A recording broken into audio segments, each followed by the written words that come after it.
Untuk Kak Vela. Boleh. Cari cantik-cantik ya. Aduh, di semua. Oke, lanjut.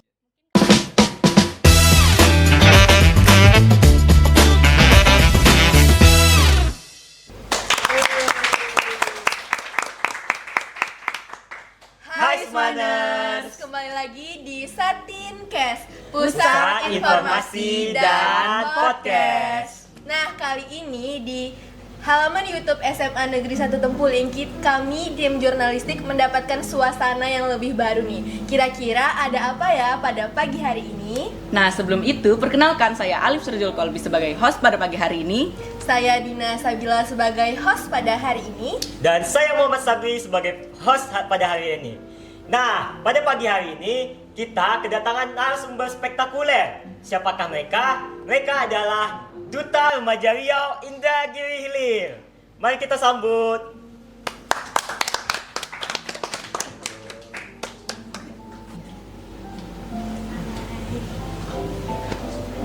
Ini langsung duduk. Ya, boleh. Oke. Terbiasa ya. Isi ya.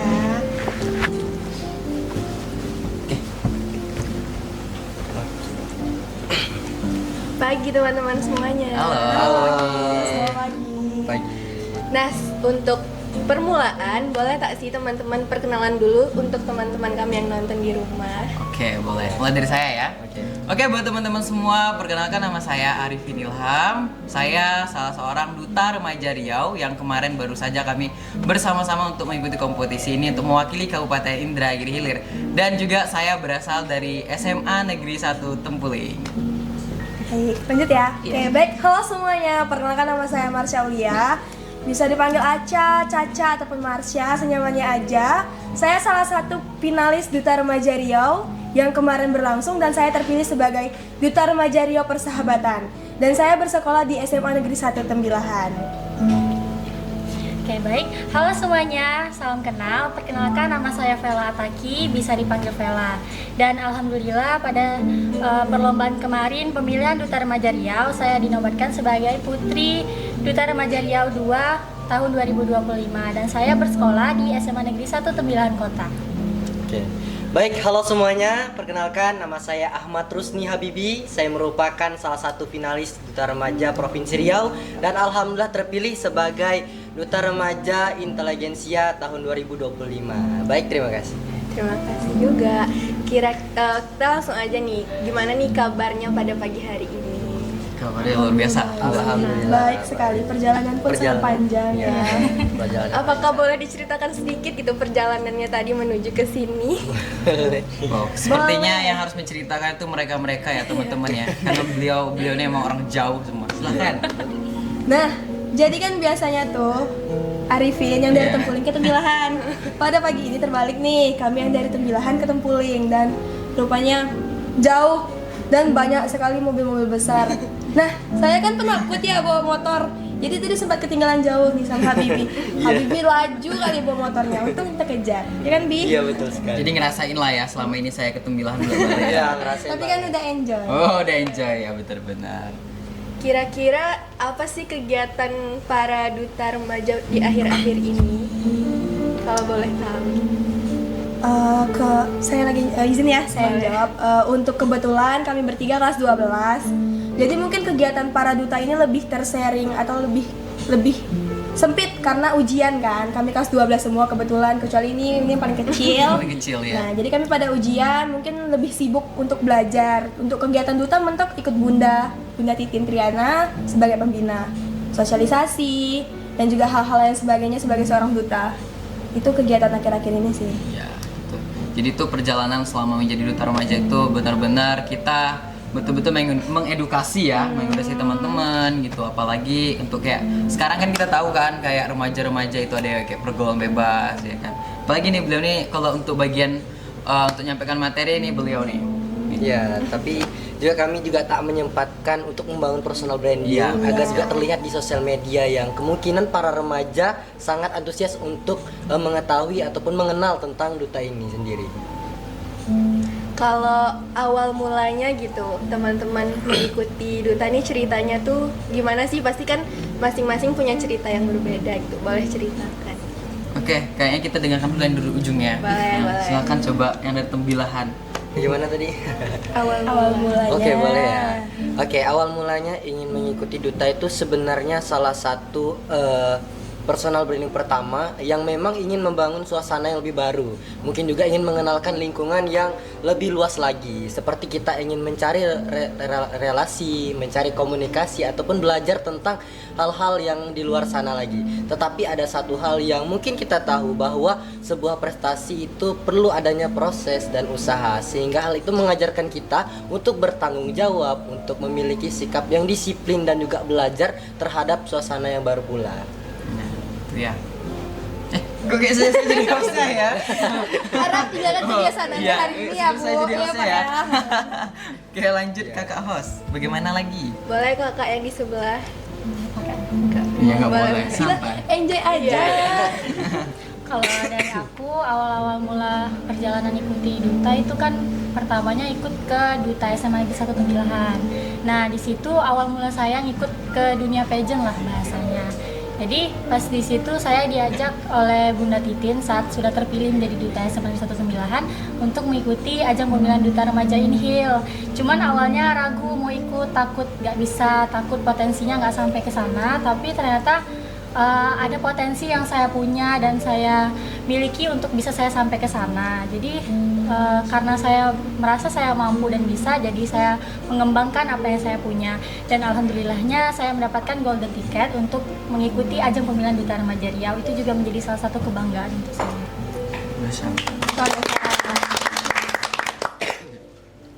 Boleh Kak Aca. Oke.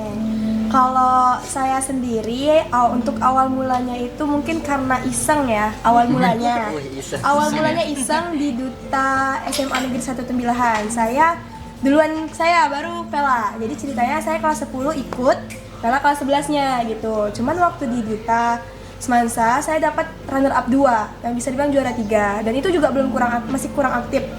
Untuk lebih ketertarikannya karena waktu itu sempat ngobrol sama Bunda Titin dan Bunda Titin bilang kalau saya itu ada potensi. Karena pernah saya lomba debat dan Bunda Titin jurinya. Dia menilai kalau saya itu ada potensi di public speaking. Jadi dorongan dari wakil kesiswaan sekolah saya juga yang waktu itu nyuruh saya untuk maju di ajang pemilihan duta remaja Inhil dan alhamdulillah winnernya. Nah setelah itu karena saya winner akhirnya berlanjut ke duta remaja Riau. Itu awal mulanya karena iseng. Iseng ya. Iseng. Jadi kalau saya tuh kayaknya nggak panjang. Tapi panjang Iya, banget. tapi panjang banget. Iya. Tapi kita kesimpulannya aja ya. Boleh. Awal mulanya itu sebenarnya kan saya juga diajak sama salah satu teman. Beliau juga tim dari kami, dari jurnalistik juga. Beliau namanya Mutia. Dia mengajak saya untuk mengikuti pemilihan duta remaja Inhil awalnya. Setelah itu terpilih. Nah, karena mungkin dari keaktifan saya, mungkin dari rezeki juga ya teman-teman bisa berjalan ke provinsi. Awalnya seorang duta remaja kreatif kok kenapa bisa maju ke provinsi gitu kan. Jadi mungkin itu juga qadarullahnya. Bunda sering bilang, kata Bunda, itu mungkin udah rezeki kamu karena juga semua hasil yang kamu buat itu akan semua proses yang akan kamu lakukan itu bakal berhasil dengan baik. Jadi inilah semua perjalanan kita sama-sama. Ada enaknya, ada susahnya, sama-sama semuanya gitu ya. Ya, Lip ya, ketua OSIS kita nih. Ini sama-sama nih teman-teman nih. Ini ketua OSIS masa jabatan 2024-2025 ya. Ini masa ketua OSIS masa pada masanya. Jadi kamu hostnya ya. Iya. Diambil alih. Diambil alih ya. Luar biasa ya. Itu salah satu keunggulan dari duta remaja sendiri. Mengambil alih tugas orangnya. Astagfirullahaladzim. Oke. Kakak, bagaimana lagi tuh? Nah, kalau dari saya nih, menjadi seorang duta itu kesehariannya gimana aja sih? Apakah ada yang bisa menjelaskan gitu? Boleh. Mau dari siapa jelasin? Pasti bisa semua. Tunjuk aja. Iya, tunjuk salah Dari seorang. Bang Bibi nih. Boleh. Oke. Yang paling ujung. Keseharian ya sebagai menjadi seorang duta remaja Riau ya salah satunya. Nah, jadi kami tentunya mempunyai salah satu tanggung jawab yang besar terhadap himpunan dari Duta Remaja Riau sendiri karena memang kami melandaskan bahwa seorang perwakilan remaja harus menjadi remaja yang baik untuk meneladani terhadap remaja yang lain sehingga kami pun bersikap berperilaku yang dapat mencontohkan kepada kehidupan halayaknya remaja pada umumnya. Seperti kita bertingkah yang baik, kita bersikap yang baik, berakhlak yang baik juga. Nah, sehingga hal tersebut dapat mencontohkan kepada remaja-remaja yang lain bahwa perwakilan remaja ini dapat dicontoh untuk menjadi seorang remaja yang kreatif, unggul, mungkin remaja yang bisa terlihat jelas masa depannya. Seperti itu gitu ya. Nah, kalau untuk kakak-kakaknya nih, kira-kira selama menjadi duta itu ada permasalahan atau suatu kesulitan nggak sih selama menjadi duta? Bisa dijelasin? Untuk Kak Vela. Boleh. Cari cantik-cantik ya. Oke, lanjut. Mungkin kalau untuk kesulitan dalam menjadi duta selama ini yang telah saya rasakan atau mungkin dari teman-teman sekitar, itu lebih ke cara menyampaikan atau memperkenalkan sesuatu tentang remaja atau kayak ekonomi kreatif yang biasanya itu tergabung ke dalam duta remaja. Itu menjadi salah satu tantangan untuk kita memperkenalkan ke halayak ramai, karena tidak semua orang tertarik atau tidak semua orang mampu untuk mendengarkan apa yang telah kita sampaikan gitu. Jadi itu menurut saya menjadi salah satu tantangan, apalagi zaman sekarang kan itu zaman orang main media sosial ya. Jadi kayak kita menjelaskan ke halayak ramai melalui media sosial itu juga menjadi tantangan, karena tidak semua orang juga yang bermain media sosial. Oh, gitu ya. Kalau saya lihat tuh kan kalau duta itu sering sosialisasi gitu ya. Kebanyakan juga saya lihat ke yang lebih rendah gitu tingkatannya, ada yang SD, SMP, ada SMA. Nah, bagaimana sih cara kalian bisa mengambil perhatiannya agar bisa menyampaikan semua hal tentang duta-duta itu? Bisa dijelaskan untuk Kak Aca? Oke.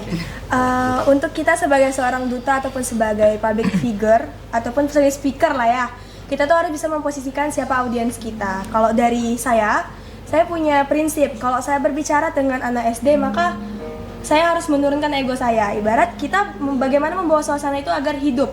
Ya seperti, selamat pagi adik-adik kakak. Nah, tapi kalau kita udah ketemu dengan yang audiensnya anak SMP, itu akan lebih berat lagi. Karena mereka sudah memiliki daya tarik yang ke lebih bidang lain. Karena kebanyakan anak SMP itu menganggap dia sebaya juga sama kita, tak juga lah banyak pengalamannya dibanding kita, itu pasti banyak. Tapi bagaimana seorang publik lah lagi memberikan edukasinya sesuai dengan porsi mereka, misalnya dengan mengajak main games. Di dalam games itu ada sesuatu yang kita sampaikan. Tetapi jika kita dengan anak SMA, yang mana kita sepantaran, itu akan beda lagi. Bagaimana caranya ya, kita harus memposisikan diri kita. Seperti contohnya jika kita di kakak-kakak nih di Tempuling, nah kita harus bisa bagaimana ngomong, bersosialisasi juga, harus paham, oh kalau mau ngomong sama orang ini harus begini. Ibarat kita harus bisa retorika. Retorika itu adalah ilmu untuk mempengaruhi dan juga mengajarkan orang lain tentang apa yang kita sampaikan. Itu harus ada prinsip dan juga ada ajaran-ajarannya. Jadi bagi teman-teman semua, kalau ingin mempunyai ilmu retorika itu harus dipelajari. Salah satunya bisa di dalam dunia duta atau pijan. Ayo gabung duta remaja ini. Lalu promosi ya. promosi. Untuk kakak-kakaknya nih, untuk Arifin lah, apa sih yang bisa memotivasi abang sehingga bisa menjadi sehebat ini, sehingga bisa menjadi duta remaja Riau sampai sekarang ini? Weh, tadi dia bilang Arifin ya kan, habis itu baru pakai abang. Grogi Coba apa hostnya ini? Iya, apa host kita nih? Jadi kalau untuk hebat, kita tuh tidak hebat sebenarnya. Tapi yang membuat kita hebat itu adalah kalian. Kenapa saya bilang itu? Karena semuanya berada di kalian juga. Kan selama ini kita juga pernah ngerasain apa yang pernah kita lakukan dan apa yang pernah kita dapat gitu kan. Jadi sebuah perjalanan untuk menjadi orang hebat adalah yang pertama, kita harus bisa mencontohkan yang baik kepada orang lain gitu.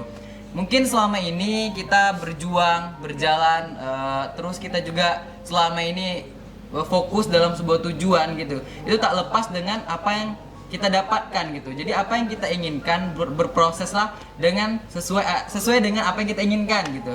Jadi jangan pernah kita merasa diri kita sudah tinggi banget gitu. Karena ada kata pepatah, di atas langit masih ada langit ya Kak ya. Jadi kalau di atasnya masih ada langit gitu. Jadi jangan sampai kita udah naik di atas ujungnya jatuh gitu kan, malu jadinya ya.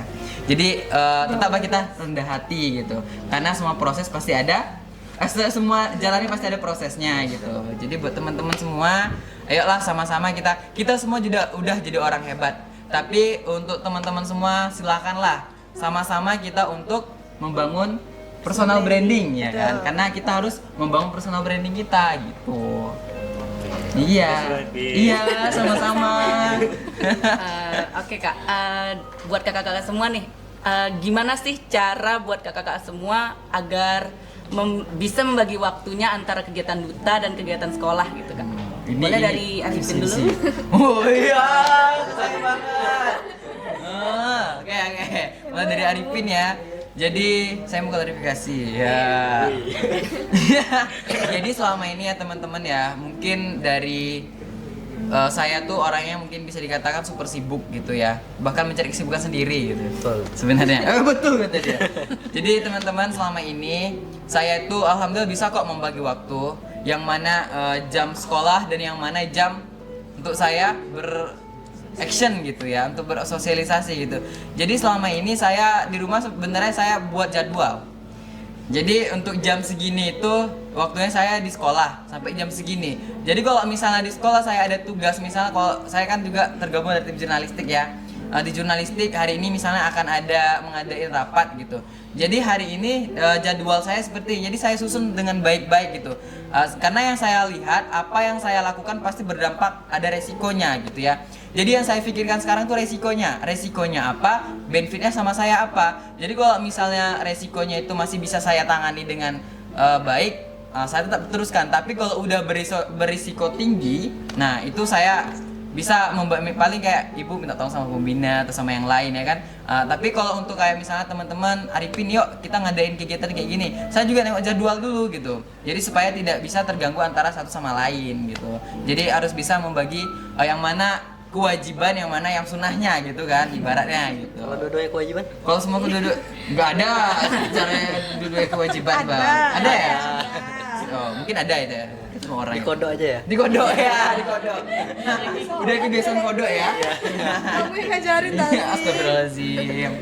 Oke, boleh lanjut kalau Kalau saya dalam hidup saya ada skala prioritas. Nah, jadi saya juga aktif di sekolah aktif, di kelas aktif, sebagai anak organisasi juga. Saya dulu pernah menjadi ketua MPK. Nah, juga saya juga menjabat sebagai duta remaja Inhil. Juga saya ada kegiatan lain seperti ikut orang tua lah, kegiatan keluarga. Nah, kalau bagi saya, kita harus menyusun skala prioritas yang mana jika kita dibutuhkan di situ kita hadir. Tapi jika peran kita tak dibutuhkan, maka kita bisa mengesampingkannya walaupun notabene kita sebagai ketua. Karena gunanya wakil untuk ketua juga untuk mewakili. Gunanya runner up untuk seorang winner juga mewakili. Jadi untuk teman-teman kalau misalnya mau gabung ke dunia pigeon tapi masih ragu untuk membagi waktu antara sekolah dan juga seorang duta, kalian bisa nyusun skala prioritas. Karena tidak ada salahnya menduakan suatu kegiatan jika memang tidak menjadi prioritas utama kita. Karena benefitnya kembali lagi ke diri kita, bagaimana kita berproses juga ditentukan oleh diri kita. Kalau kakak gitu sih. boleh lanjut kak. Kalau dari saya, untuk sejauh ini sih belum ada yang menjadi suatu penghalang dalam melakukan kegiatan sekolah dan kegiatan duta.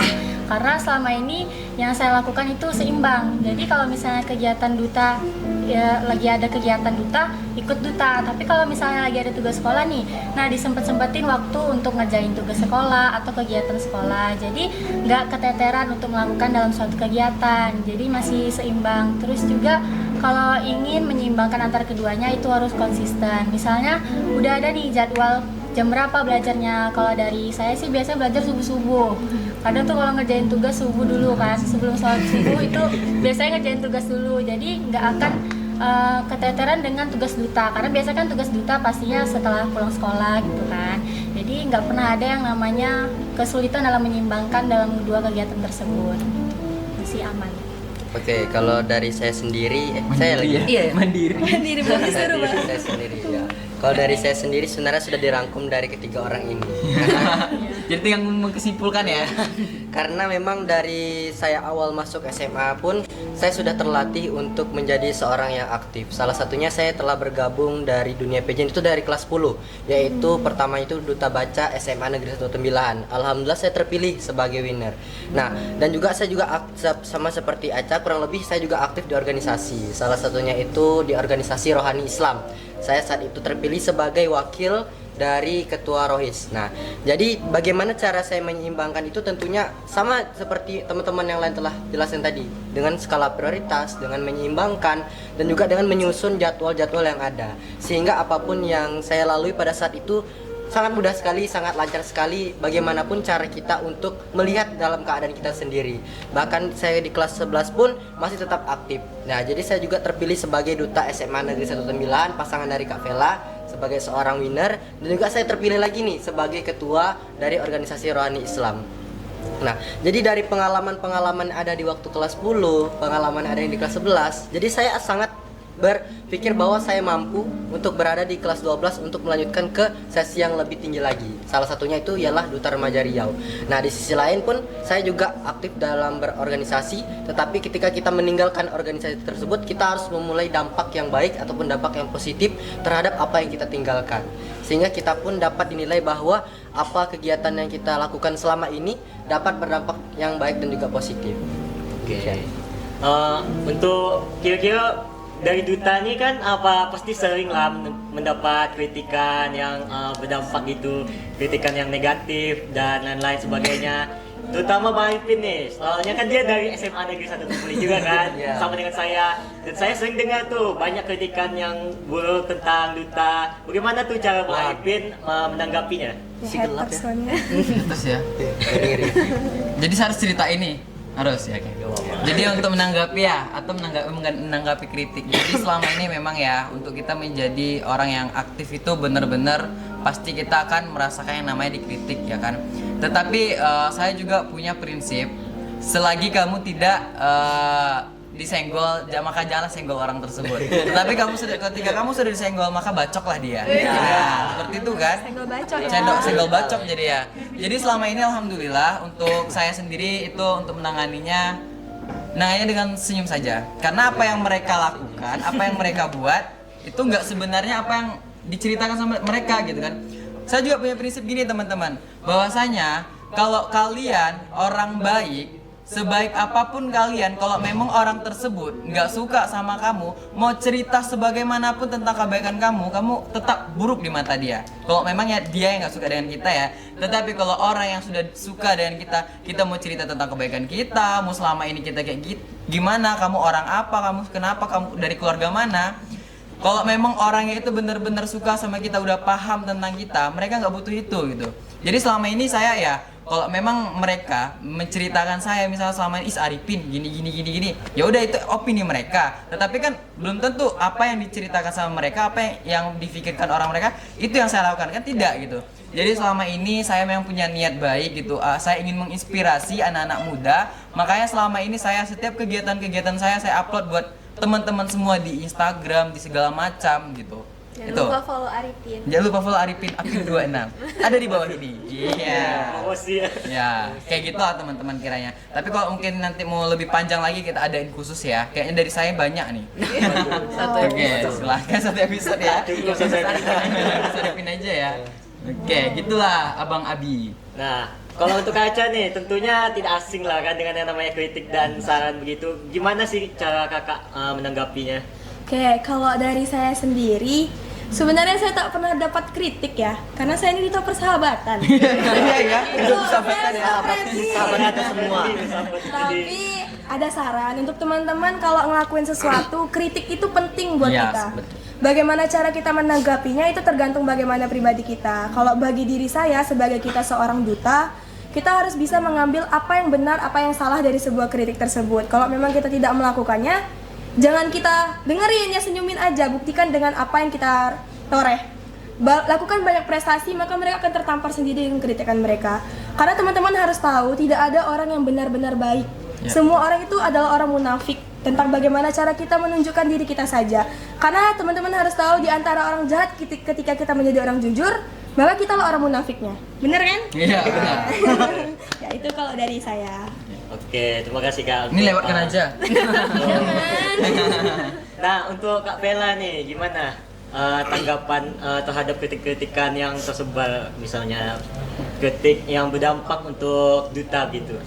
Kalau dari saya ya itu Kadang ada juga sih yang kayak kritik atau nyinyir gitu sama diri saya sendiri. Mungkin iri ya, tapi tak tahu. Iri ya. Senggol Kadang dong. ada aja tuh kritikan lewat WA, kadang nomor nggak dikenal, kadang ada juga DM bilangnya kayak menang gara cantik doang. Ada yang kayak gitu, ada. Cuman tidak saya tanggapin juga untuk kritik tersebut. Tidak saya tanggapin untuk kritik tersebut karena mau segimanapun, mau sekuat apapun mereka untuk mengatai saya, kritik yang negatif tentang diri saya, menyebar fitnah apa segala macam, belum tentu mereka bisa menjadi saya. Belum tentu juga saya menjadi mereka. Jadi apapun yang dikritik oleh mereka, saya senyumin aja, tidak bermasalah. Selagi itu tidak merugikan saya dan orang sekitar saya tidak akan memikirkan hal tersebut. Cuman mungkin kalau kritiknya udah melewati batas, mungkin bisa saya tegur. Cuman sejauh ini belum pernah ada saya tegur karena paling disenyumin aja sih. Ya, sesuai sama orangnya ya, murah senyum. Terima kasih Kak. Untuk Bang Vivi nih gimana? Saya teringat satu kata-kata. Ya. Wajarlah manusia bukan nabi. Jadi kan yang namanya manusia pasti pernah berbuat kesalahan, pernah berbuat khilaf. Tetapi apa yang orang kritik tentang kita itu tidak termasuk bahwa kita itu adalah orang yang paling baik gitu, ataupun orang yang paling buruk dari hadapan mereka. Nah, salah satunya itu adalah diri saya sendiri, bahwa saya selama ini sering sekali dikritik. Bahkan setiap saya melakukan hal yang berkaitan dengan duta itu selalu dikritik. Kenapa? Karena saya merupakan, mungkin dari SMA saya merupakan sosok yang terbilang bahwa orang yang berorganisasi Rohis itu adalah orang yang sangat islami. Jadi mereka berkaitkan bahwa duta itu adalah hal yang melenceng untuk seorang ketua Rohis. Nah, jadi situ saya merasakan bahwa oh, ini sangat pedas sekali kalau bisa dikritik. Ya, karena yang mengkritik pun itu adalah seorang oknum guru gitu. Jadi saya pun merasa bahwa bukankah ini yang terbaik untuk sekolah saya, bukankah ini yang terbaik untuk mereka gitu. Tetapi mereka hanya bisa membuahkan sebuah kritik, paham bahwa seorang ketua Rohis itu tidak pantas untuk menjadi seorang duta. Nah, jadi saya melakukan pembuktian kepada mereka bahwa saya dapat menyeimbangkan antara waktu terhadap organisasi saya dan juga apa yang dalam pribadi saya sendiri.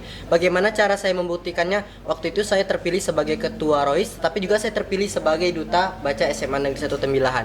Nah, jadi dari situlah mereka mengkritik bahwa bisakah seorang duta lagi bisa menghandle daripada kegiatan Islami yang ada di organisasi Rohis? Tentu saya bilang bisa. Nah, jadi salah satunya prestasi yang saya torehkan waktu itu ialah membawa organisasi saya di ajang provinsi. Salah satunya itu Rohis se-provinsi. Alhamdulillah kami membawa juara 2 dan juga juara 3. Nah,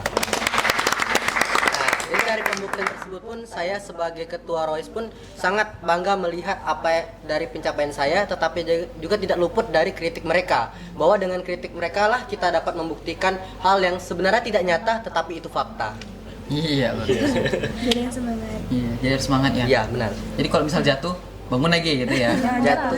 Sini ya jatuh ya. Kok kepleset gimana? Jatuhkan Oh, aja. jatuhkan aja. Oh gitu ya. Biar bisa bangun.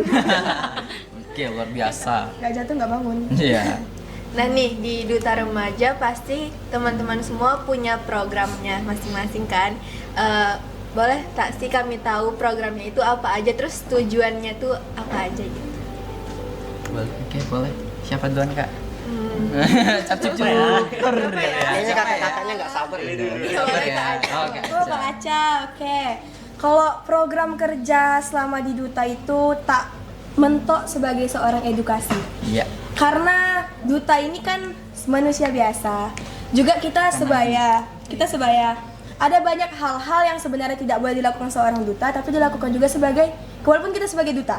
Tapi karena adanya kita selempang, adanya kita sebagai jabatan di duta, kita ada batasan antara kita ingin melakukan itu ataupun tidak. Itu bedanya seorang duta dengan seorang yang biasa, orang yang terjebak di zona nyaman. Penghujung acara nih kayaknya. Kira-kira dari kakak-kakak boleh tak sih kasih motivasinya untuk para penonton kami biar lebih semangat atau lebih terinspirasi buat jadi keren seperti kakak-kakak semua gitu. Boleh. Mulai dari siapa? Cap, cip, cup. Tapi kata-kata singkat aja ya, ya, singkat, padat dan jelas. Boleh Arifin dulu, kayaknya Arifin. Oke, tak sabar dulu ya. Jadi ini motivasi gitu ya? Iya. Oke, jadi motivasinya buat teman-teman semua, khususnya anak remaja, selagi kalian mampu untuk menjadi orang hebat, maka belajarlah kalian untuk mencoba hal yang baru. Itu saja. Oke? Untuk dari saya, teman-teman, kita tidak tahu kesempatan mana yang ada keberuntungan kita. Jadi selagi ada kesempatan, gunakan sebaik-baiknya karena kita tidak tahu di kesempatan mana yang ada keberuntungan kita. Itu aja. Kalau dari saya untuk motivasinya, jangan takut untuk mencoba. Karena semua hal yang menyeramkan itu belum tentu akan merugikan kita. Iya.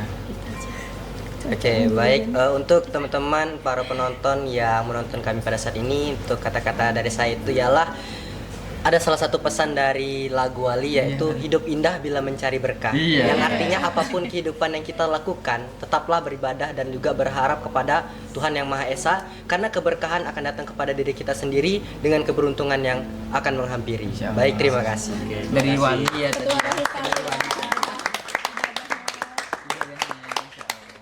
Oke teman-teman, sampai sini aja talk show kita pada hari ini. Terus nantikan video-video baru dari YouTube SMA Negeri 1 Tempuling dengan cara like, komen, dan subscribe. Dan jangan lupa hidupkan lonceng notifikasinya. Sampai jumpa lagi di Satincast, Pusat Informasi dan Podcast.